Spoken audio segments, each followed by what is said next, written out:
Hello, welcome to This Is My Architecture. I'm joined by two guests today, David from iCare. Hi Simon. And Richard from Cloudten. Hi Simon. So David, what does iCare do? Simon, iCare, a New South Wales insurance and care service provider. We're one of Australia's largest general insurers, providing insurance to 284,000 businesses and their 3.4 million employees, as well as road users and home builders. We insure state-owned assets like the Sydney Harbour Bridge and the Opera House. It's pretty impressive. And what does Cloudten do? So Cloudten are an advanced AWS consulting partner based out of Sydney. We specialise in the design, delivery and support of cloud-based solutions. Fantastic. So David, what business problem were you trying to solve here? Simon, iCare are a cloud-only organisation. We've been on our journey for a little over 12 months.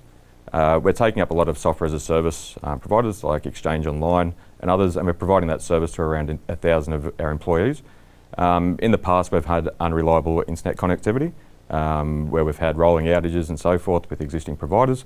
So we were looking for a secure, a scalable gateway to provide a reasonable experience for our users. Sure. So you needed a mechanism where people could get access to services on the internet securely, adhering to requirements, but it was always there. Absolutely. So not a small challenge. How did you solve it? So what we did was we partnered with Sophos, so we used their UTM devices. So the Sophos UTM provides a number of functions such as firewall, IPS, VPN. It also does a category-based web proxy. So one of the main reasons we chose them is it can be built completely out of automation, out of CloudFormation templates, over 3 availability zones.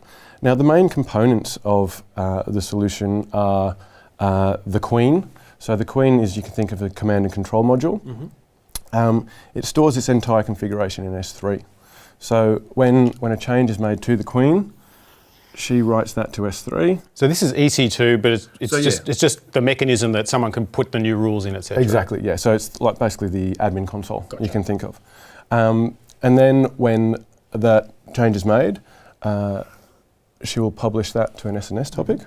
Now, the actual workers are obviously these 2 instances that process the traffic. Yeah. So they exist over 3 availability zones. They can scale up and down based on capacity requirements. So they're an auto-scaling group? Yeah, they're an auto-scaling group based on CPU load. Gotcha.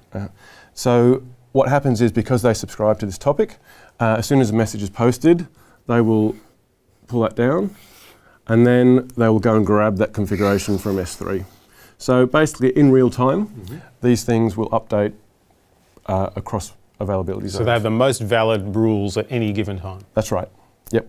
So, and the users here, we used multiple direct connects to give them a really fat pipe into this environment. The users will basically point their proxy settings to an ELB.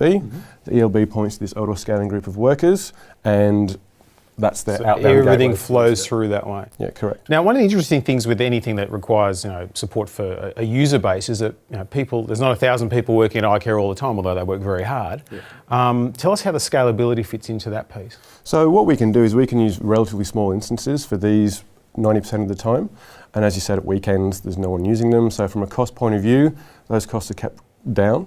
And then, like say Friday lunchtime or towards the end of Friday when everyone wants to use the internet or they've got a batch jobs to run outbound, these things will scale up and then they'll scale back down again after everyone's gone home. So it's super efficient. And you talked about using CloudFormation to templatize this. Does that mean you can build other environments or pre-test rules? So absolutely. So when we have a new feature coming through, so for example the Skype for Business, which we're building out now, we can run that in a complete separate environment, test it, bring it down, and then do those same changes in production. So you're testing the user experience not just for the components you're consuming, but the ability to access those components. Correct. Yep. That's really great. So what's the user experience like? What's the feedback you've been getting? I guess, Simon, what we've seen is we've seen our business move from constant complaints around connectivity, slowness and outages to a seamless experience. So our users are now experiencing fast internet out to our SaaS providers, which allows us to provide better services to the people in New South Wales. Everyone's happy with fast internet. That's absolutely. Excellent. Thanks so much for joining us today.